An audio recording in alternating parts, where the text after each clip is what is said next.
I stood in the living room where I had raised my children, where every wall still carried echoes of Christmas mornings and bedtime prayers, and felt a realization hit me so hard my knees almost gave out. It was Christmas Eve, and not one of my children had called to ask if I was okay. Not a message, not a Merry Christmas, Mom. Just silence. And the silence wasn't accidental. It was intentional. My name is Elizabeth, and I'm 50 years old. I'm telling this story from the very moment everything began to change, before anyone realized I was done disappearing to keep the peace.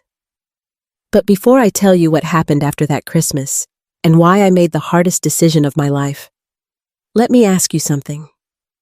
Where are you watching from?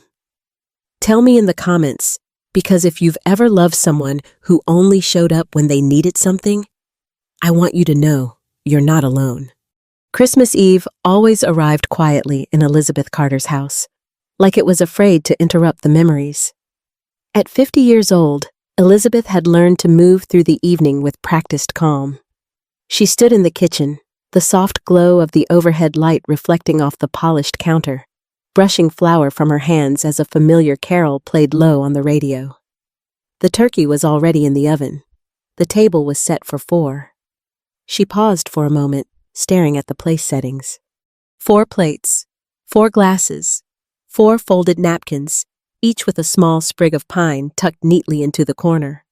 Only one of those chairs would be used tonight. Elizabeth exhaled slowly and reached for the small, artificial Christmas tree she kept in the corner of the dining room. It wasn't large, but it held decades of history. The ornaments were mismatched and imperfect paper snowflakes. A crooked clay angel, a glitter-covered reindeer with one broken leg. Her children had made them when they were little. She touched a faded construction paper ornament shaped like a mitten. Her oldest son, Matthew, had made it in kindergarten. She could still hear his tiny voice announcing proudly, "I made this for you, Mom, so you don't feel cold." Elizabeth smiled, the kind of smile that hurt a little. Back then, Christmas had been loud. Wrapping paper everywhere, sticky fingers, arguments over batteries and bedtimes. She remembered staying up past midnight assembling toys, drinking cold coffee, telling herself the exhaustion was worth it. It always was. Her phone buzzed on the counter. She wiped her hands and picked it up, already knowing what she would see. A text from Matthew. "We're running behind, Mom. Might stop by later if things calm down." A second buzz followed almost immediately.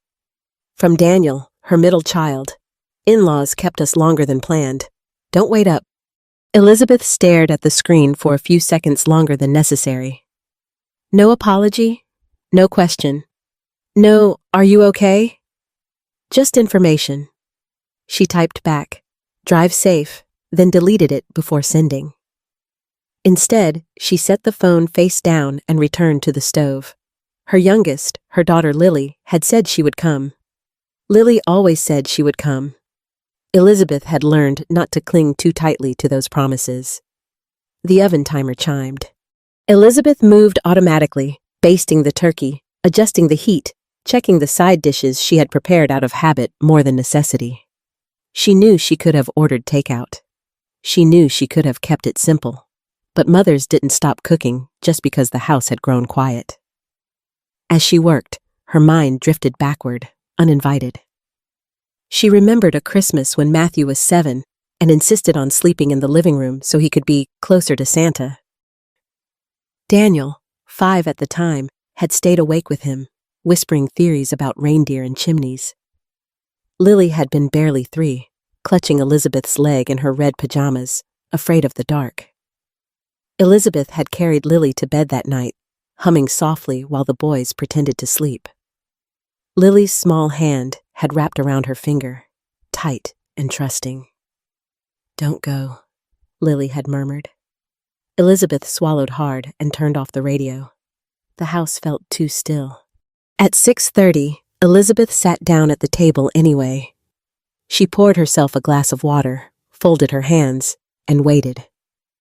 The clock ticked loudly on the wall, each second stretching longer than the last. She told herself not to be dramatic. Everyone had families. Everyone had obligations. Christmas didn't always look the same as it used to. Still, the empty chair across from her felt heavier than the others. Her phone buzzed again. This time, it was Lily. "I'm so sorry, Mom. Things got complicated with my brothers. I'll call you later, okay?" Elizabeth closed her eyes. She didn't respond right away. Instead, she looked around the dining room at the framed photos lining the wall. School pictures, soccer trophies, smiling faces frozen in time. Children who once ran toward her without hesitation. When did I become optional? She wondered. She finally typed, "Okay, I love you." The message showed as delivered. No reply came. Elizabeth stood and carried her plate to the sink, her appetite gone.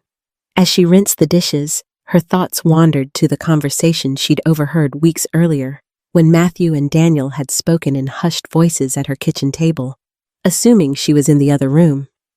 They had been talking about planning ahead, about what made sense financially, about her house, her savings, her future as if it were a shared project, not her life. She had told herself she misunderstood, that sons didn't mean harm, that family discussions were normal. But tonight, sitting alone on Christmas Eve, that explanation felt thin. Elizabeth dried her hands and walked into the living room. She knelt by the tree and picked up one last ornament, a small, lopsided star Lily had made in elementary school. On the back, in uneven marker, were the words, "For Mom, I love you forever." Elizabeth pressed the star to her chest. She still loved them. That hadn't changed, not for a second. But somewhere between the memories and the silence, a quiet truth had begun to form, one she wasn't ready to say out loud yet. This Christmas, Elizabeth wasn't being celebrated. She was being taken for granted. And as the lights twinkled softly around her, she felt something shift inside her, a question she could no longer ignore. What happens when love is expected instead of returned? The answer, she sensed, would change everything. Christmas morning arrived without ceremony. Elizabeth woke before dawn, the way she always had when the kids were younger. For years, she'd been the first one up making coffee, slipping presents under the tree, pretending she hadn't heard footsteps on the stairs at 3 a.m. Old habits didn't disappear just because the house had gone quiet. She wrapped her hands around a warm mug and stood at the kitchen window, watching frost cling to the bare branches outside. The neighborhood was still, peaceful. For a moment, she allowed herself to believe the day might pass gently. Then, the doorbell rang. Elizabeth's heart jumped, not with joy, but surprise. When she opened the door, Matthew and Daniel stood on the porch, coats half-buttoned, expressions tight and businesslike. There were no gift bags, no laughter, just a quick, shared glance between them before Matthew stepped forward. "Morning, Mom," he said. "Can we come in?" Elizabeth moved aside. "Of course." They didn't take off their coats. That alone told her everything. Lily followed a few minutes later, slipping in quietly, eyes downcast. She offered Elizabeth a brief hug, soft, careful, like she was afraid of breaking something already fragile. "I'm sorry about last night," Lily whispered. Elizabeth squeezed her hand. "I'm just glad you're here." They gathered in the living room, sitting where they always had, Matthew on the arm of the couch, Daniel in the chair by the window, Lily perched at the edge of the love seat. Elizabeth remained standing, leaning against the doorway, her coffee untouched on the side table. No one mentioned presents, or breakfast, or Christmas at all. Daniel cleared his throat. "Mom, we don't want to ruin the holiday, but we thought it was important to talk while everyone's here." Elizabeth nodded slowly. "Talk about what?" Matthew exchanged another look with his brother. About the future. There it was, that word again. Our future? Elizabeth asked. Everyone's, Matthew replied. Yours too. Daniel leaned forward, elbows on his knees. We've been thinking a lot about long-term planning, about what makes sense for the family. Elizabeth felt a subtle tightening in her chest. I wasn't aware the family was having meetings without me. Matthew waved it off. It's not like that. Well, you're 50 now, Mom. It's smart to start thinking ahead. Elizabeth studied their faces.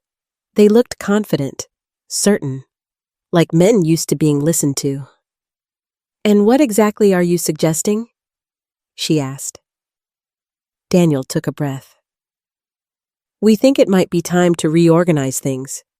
Simplify. You don't really need a house this big anymore, or all the savings sitting there untouched. Elizabeth felt the words land, one after another, like stones. Untouched? She repeated quietly. Matthew shrugged. I mean, you're not using most of it, and with the economy the way it is, it just makes sense to put resources where they'll benefit everyone. Everyone? Elizabeth echoed. Lily shifted uncomfortably. She opened her mouth, then closed it again. Elizabeth looked at her daughter. Lily? Lily's eyes filled instantly. I just think they mean well, Mom. Elizabeth returned her gaze to her sons. And what about what I want? There was a pause, just long enough to feel deliberate. Matthew finally said it. Mom, you don't really need all of this anymore. The room went very still. Elizabeth felt as if the air had been pulled from her lungs. She thought of late nights balancing bills, of years spent choosing practical shoes over pretty ones, of saying maybe next year to herself so her children could have more. She thought of Christmas mornings when she'd gone without sleep so they could wake up to magic. You think I don't need my life? She asked softly. Daniel frowned. That's not what we're saying. It sounds like it, Elizabeth replied. Her voice was calm, but something inside her had begun to crack open. She walked to the mantel and picked up a framed photo of Christmas from years ago. Matthew and Daniel, grinning with missing teeth. Lily on Elizabeth's lap, wearing antlers that slid down over one eye. Do you remember this? Elizabeth asked. Matthew glanced briefly. Yeah, of course. That year, Elizabeth continued, I worked 2 jobs. I wrapped presents at midnight. I skipped meals so you wouldn't notice money was tight. She turned back to them. I didn't do that so one day you could tell me I don't need what I earned. Daniel sighed, frustration creeping into his tone. Mom, you're taking this personally. Elizabeth almost laughed. How could I not? Silence settled again, heavy, uncomfortable. Lily finally spoke, her voice trembling. Mom, maybe we should talk about this another time. Elizabeth looked at her daughter, the child who once promised she'd protect her. Is this what you think too? Lily shook her head quickly. No, I don't want anyone to fight. Elizabeth nodded, understanding more than Lily realized. Silence was Lily's shield. It always had been. Elizabeth straightened, suddenly very tired. If Christmas is about anything, she said, it's about love without conditions. No one answered. Outside, church bells rang faintly in the distance. Elizabeth realized then that this conversation wasn't about concern or care. It was about expectation, about entitlement dressed up as responsibility. And as her sons waited for her to agree to step aside quietly, Elizabeth felt a line forming inside her, clearer than it had ever been before. She didn't cross it yet, but she knew she would. Because this Christmas, Elizabeth understood something painful and undeniable. Love had become a negotiation, and she was done bargaining. By late afternoon, the house felt smaller. Matthew and Daniel left first, their goodbyes brief and awkward, as if they were relieved the conversation was over. They promised to check in soon, the words sounding rehearsed, weightless. Elizabeth watched their cars pull away through the front window, the sound of tires on cold pavement fading too quickly. Lily stayed. She sat at the kitchen table, twisting the paper napkin between her fingers while Elizabeth rinsed mugs in the sink. The radio played soft instrumental carols, but neither of them seemed to hear it. Finally, Elizabeth turned around. "Do you want some pie?" Lily shook her head. "I'm okay." Elizabeth dried her hands and sat across from her daughter. Up close, Lily looked exhausted, dark circles under her eyes, shoulders drawn in, like she was bracing for something. "Lily," Elizabeth said gently, "look at me." Lily did. Her eyes were already glossy. "I need to ask you something," Elizabeth continued, "and I need you to be honest." Lily swallowed. "Okay." "If I say no to them," Elizabeth said, choosing each word carefully. "If I don't do what your brothers want, will you still be here?" The question hung in the air between them. Lily's breath hitched. "Mom!" Elizabeth didn't rush her. She'd learned long ago that silence often carried more truth than words. "I love you," Lily said finally. "You know that." Elizabeth nodded. "That's not what I asked." Lily's shoulders slumped. Tears spilled over before she could stop them. "I don't know," she whispered. "I don't know how to stand up to them. They make everything feel so final." Elizabeth reached across the table and took her daughter's hands. Lily's fingers were cold. "Why?" Elizabeth asked softly. "Why are you so afraid?" Lily closed her eyes. "Because when they decide something, that's it. If I disagree, I'm difficult. If I question them, I'm dramatic. And I don't want to lose my family." Elizabeth felt something deep inside her chest ache, not with anger, but with recognition. She remembered Lily as a child, trailing behind her brothers, always watching, always adjusting. The peacemaker. The one who learned early that staying quiet kept things calm. "I don't want to lose you," Lily added quickly. "Any of you." Elizabeth squeezed her hands. "Sometimes," she said, "not choosing is still a choice." Lily nodded, but she didn't argue. She didn't promise anything either. When Lily left an hour later, her hug lingered longer than usual.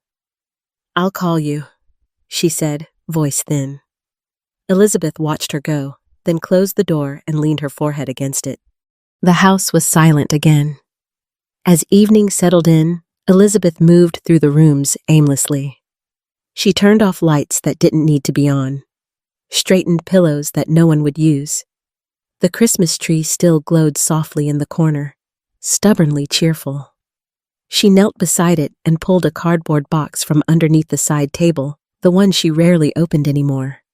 Inside were memories, construction paper cards, finger-painted ornaments, Polaroids with faded edges. She picked one up at random.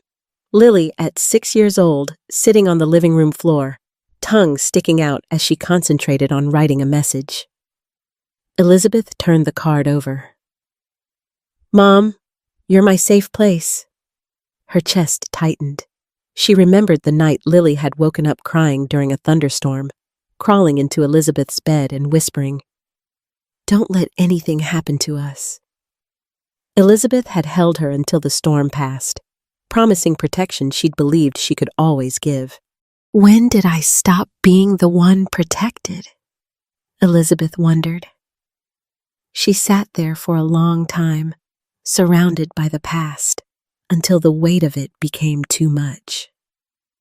Carefully, she placed the items back in the box and slid it under the table. She wasn't erasing the memories. She was putting them where they belonged. Later that night, Elizabeth's phone buzzed. A message from Matthew. "We hope you'll think about what we said. It's really for the best." Elizabeth stared at the screen, then locked her phone without replying. Another message came in, this time from Daniel. "Don't make this harder than it needs to be." Harder for who? She wondered. She walked to the window and looked out at the quiet street. Houses glowed with Christmas lights. Families gathered. Laughter spilled from somewhere down the block. Elizabeth felt a familiar urge rise inside her, the instinct to fix things, to apologize, to smooth it over so everyone could move on. She'd done it her whole life, but something had shifted. Earlier that day, when Matthew said she didn't need all of this anymore, he hadn't just been talking about money or a house. He'd been talking about her place, and Elizabeth finally understood the truth she'd been avoiding. Her children loved the version of her that gave without limits. The moment she hesitated, that love became conditional. She sank onto the couch and pulled a blanket around her shoulders. Tears came then, not loud or dramatic, but steady and quiet. She cried for the children they used to be, for the mother she'd been, for the woman she was becoming, whether she was ready or not. Near midnight, Elizabeth stood and turned off the Christmas tree lights. The room dimmed, shadows stretching across the walls. Before going to bed, she paused in the hallway and looked once more at the family photos. "I did my best," she said aloud, the words barely a whisper. And for the first time, she allowed herself to think something radical and frightening.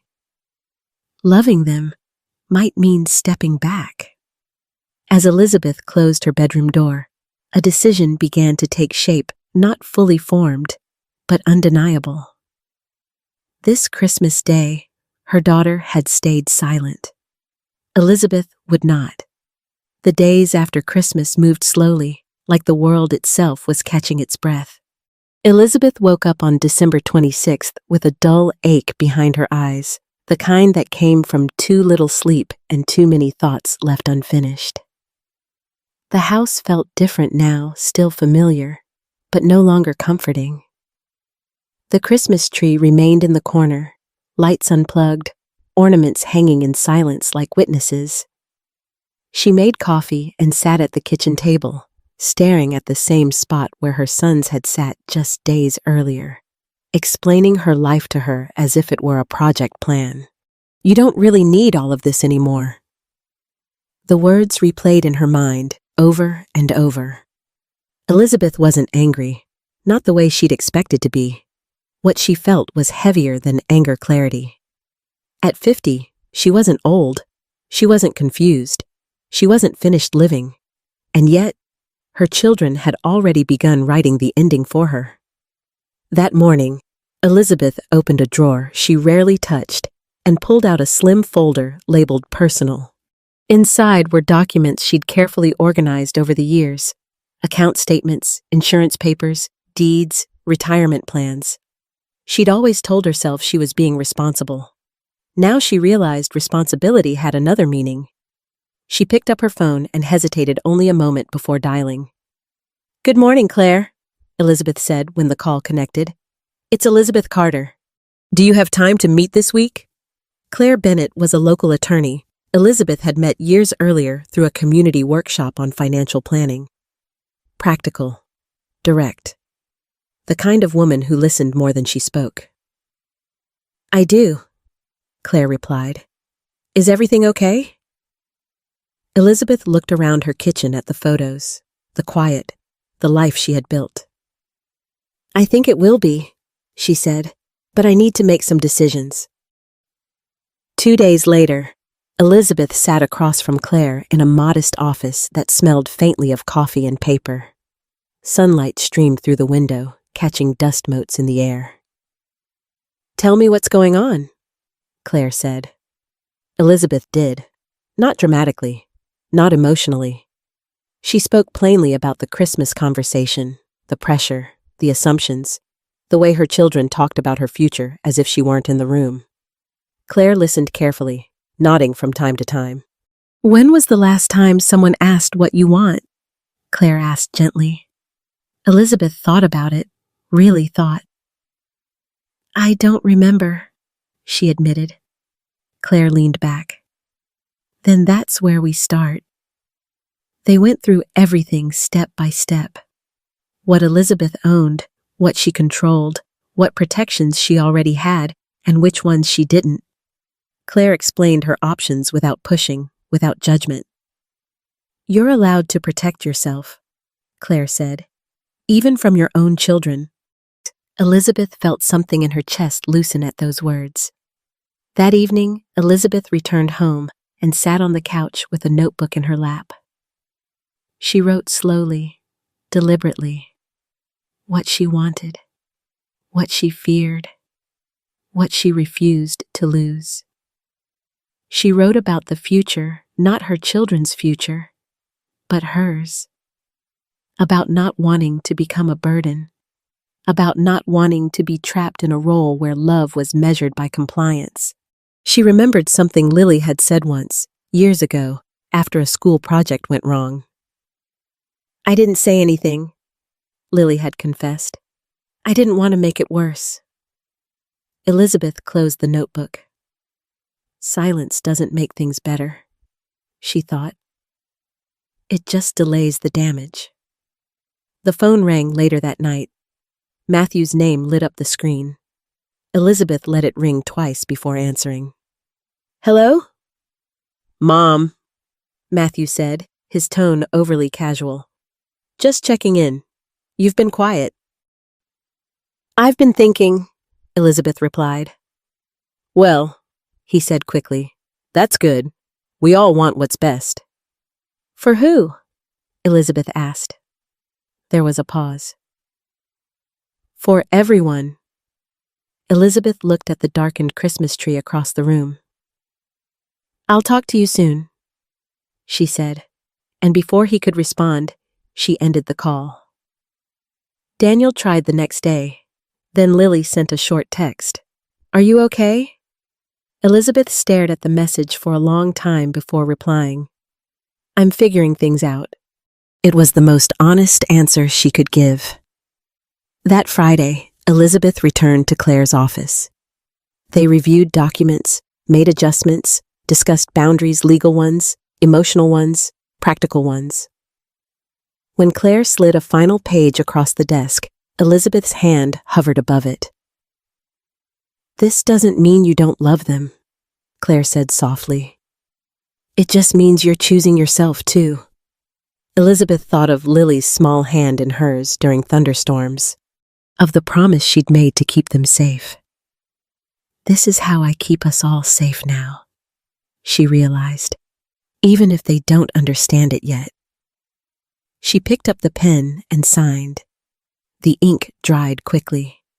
The impact would not.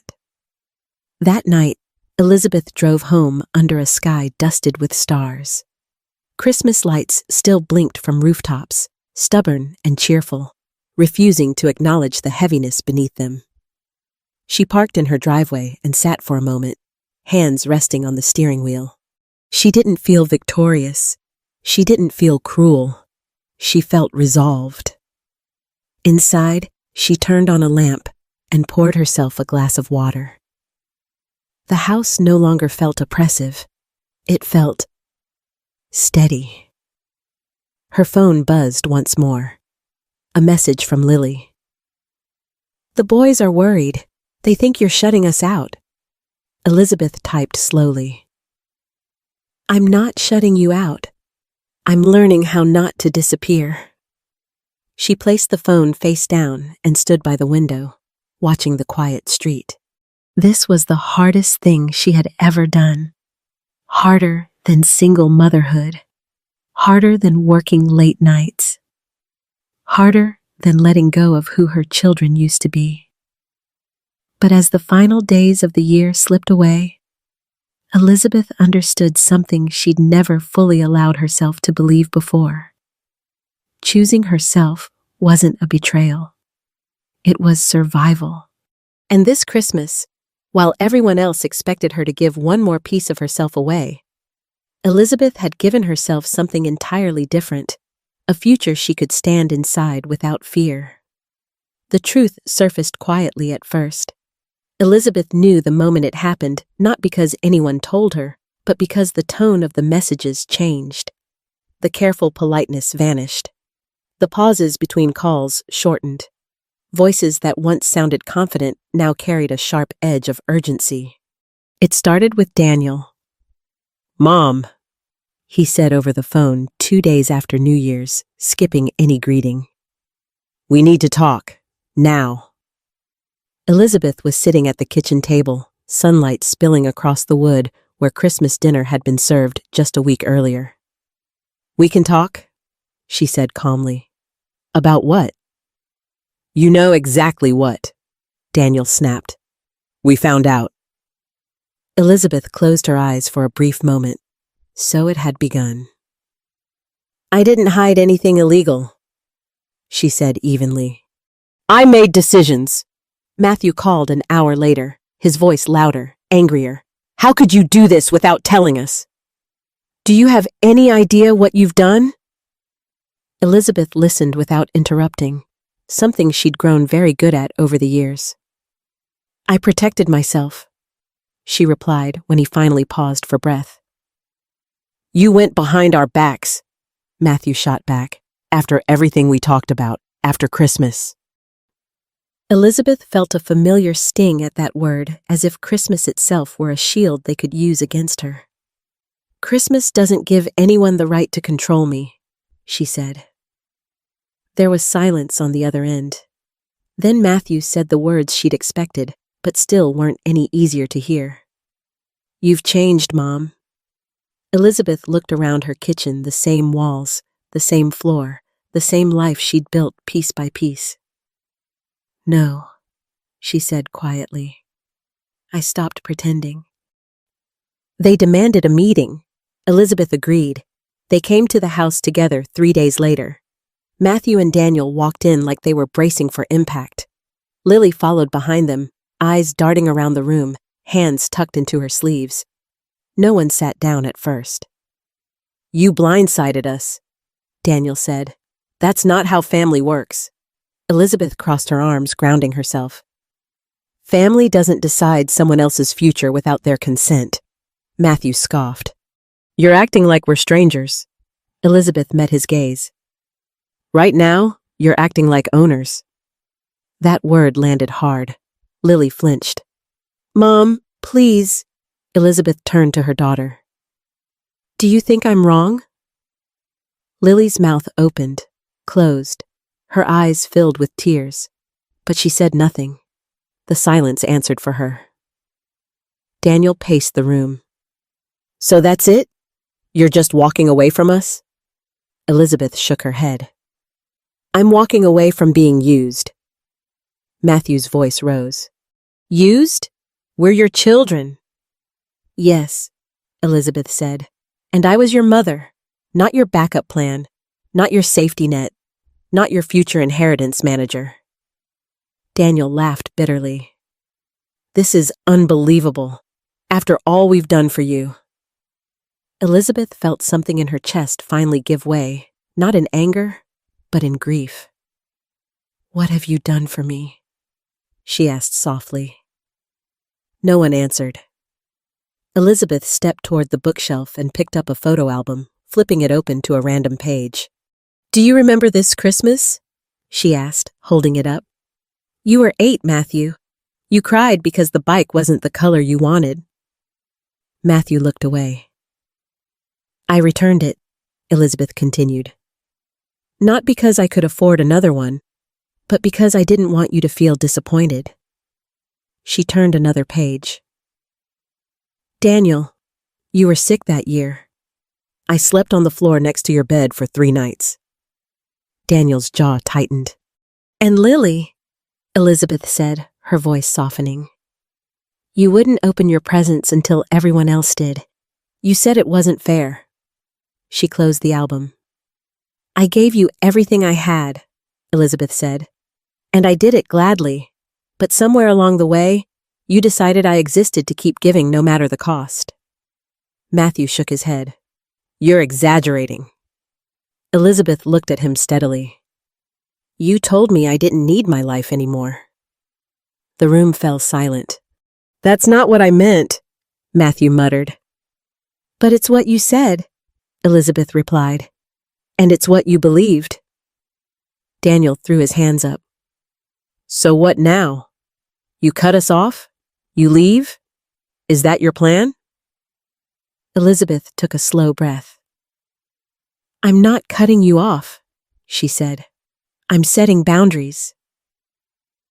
Feels like punishment, Daniel said.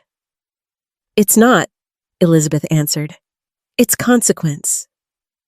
Lily finally spoke, her voice barely audible. Mom, I didn't want this. Elizabeth walked over and took her daughter's hands. I know, she said gently. But wanting peace at any cost still has a cost. Lily started to cry. I didn't know how to stop them. Elizabeth brushed a tear from her daughter's cheek. I did, and it broke my heart. The meeting ended without resolution. Matthew left angry. Daniel left threatening to figure something out. Lily lingered at the door, torn between them and her mother. I love you, Lily whispered. Elizabeth nodded. I love you too. That night, Elizabeth packed a small suitcase.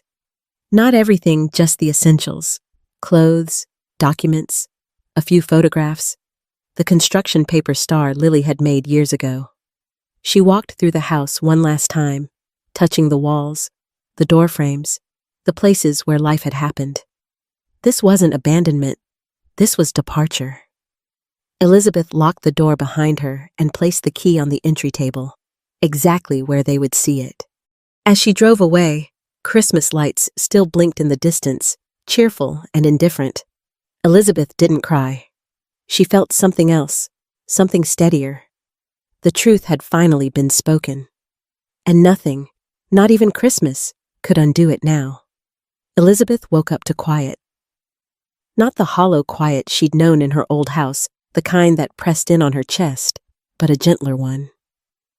Morning light filtered through thin curtains, warming the small bedroom she now called hers. Outside, a few birds argued over something invisible. Somewhere down the street, a garage door opened and closed. Life was happening, and for the first time in a long while, Elizabeth felt like she was allowed to be part of it. The first weeks after she left were harder than she'd expected. Not because she doubted her decision, but because grief doesn't disappear just because clarity arrives. It shows up in waves, in habits with nowhere to go, in moments when your hand reaches for your phone before your mind can stop it. Her phone had been loud at first. Calls from Matthew, long voicemails from Daniel, swinging between anger and accusation.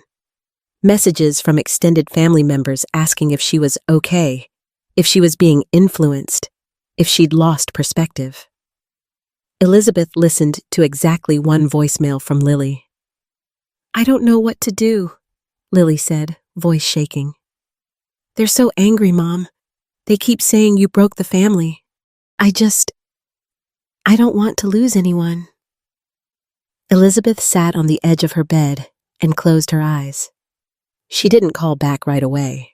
Instead, she waited until the shaking in her hands stopped, until she could speak without trying to rescue someone else at the cost of herself. When she finally did call, Lily answered on the first ring. I love you, Elizabeth said. That hasn't changed, Lily cried. Then why does it feel like everything is falling apart? Because it was already broken, Elizabeth said gently. I just stopped pretending it wasn't. There was a long silence on the line. I'm not asking you to choose, Elizabeth continued. But I am asking you to see me, not as a role, not as a resource, as your mother, as a person. Lily whispered, I'm trying. Elizabeth believed her, but belief didn't require sacrifice anymore. As January turned into February, the noise faded. The calls slowed, then stopped. Elizabeth didn't block anyone. She didn't change her number. She didn't disappear. She simply stopped chasing. She found a rhythm instead. Mornings began with coffee and the local paper. She took long walks through her new neighborhood, learning the names of streets, noticing which houses had wind chimes, which dogs barked at nothing. She joined a small community yoga class, not because she was good at it, but because no one there knew her story. That mattered. On Saturdays, she volunteered at a food pantry downtown, sorting cans, smiling at strangers, doing something useful that didn't come with expectation or obligation. One afternoon, while shelving boxes, a woman next to her asked, Do you have kids? Elizabeth paused, then nodded. Yes. Do they live nearby? The woman asked. Elizabeth smiled politely. No, not really. And for the first time, that answer didn't hurt. Some nights were still heavy. She missed Lily most. Missed the way her daughter used to curl up next to her on the couch, legs tangled, watching old movies. Missed the sound of her laugh before it learned restraint. Elizabeth kept one small box on her dresser. Inside were a few photos, a couple of handwritten cards, the crooked star ornament. She didn't look at them every day. She didn't need to. One evening in early December, nearly a year after everything changed, Elizabeth walked through a small Christmas market downtown. Lights were strung between buildings. Someone played a violin near the corner, the notes soft and a little sad. She stopped at a stall selling handmade ornaments and picked up a simple glass one clear, with a faint gold line running through it. The vendor smiled. That line's intentional, she said. It represents repair, not perfection. Elizabeth bought it without hesitation. On Christmas Eve, Elizabeth decorated a small tree in her living room. Just a few lights, a few ornaments. The glass one hung in the center. She made herself a simple dinner. Soup, bread, a slice of pie from the bakery down the street. Her phone stayed quiet, and she was okay with that. Later that night, Lily texted, "Merry Christmas, Mom." Elizabeth stared at the message for a long time. Then she replied, "Merry Christmas, sweetheart. I hope you're okay." 3 dots appeared, disappeared, appeared again. "I miss you," Lily finally wrote. Elizabeth felt the familiar ache, but it didn't undo her. "I miss you too," she replied. "My door is open. My life is no longer negotiable." Lily didn't answer right away. Elizabeth turned off the lights, leaving only the tree glowing softly in the corner. She sat on the couch, wrapped in a blanket, listening to the quiet hum of the heater. She thought about the woman she'd been a year ago, sitting at a table set for 4, wondering what she'd done wrong, wondering how love had become conditional without her noticing. She hadn't failed as a mother. She had finished one chapter. Elizabeth understood now that love doesn't always mean closeness. Sometimes it means distance. Sometimes it means allowing others to feel the weight of their choices while you step out from under it. She still loved her children. That would never change. But access to her time, her energy, her future, that was something she had learned to protect. As midnight passed and Christmas Day arrived, Elizabeth whispered a quiet promise to herself. "I will not disappear to be loved." Outside, a light snow began to fall. Inside, Elizabeth felt something settle into place. Peace. Not because everything was fixed, but because she finally was.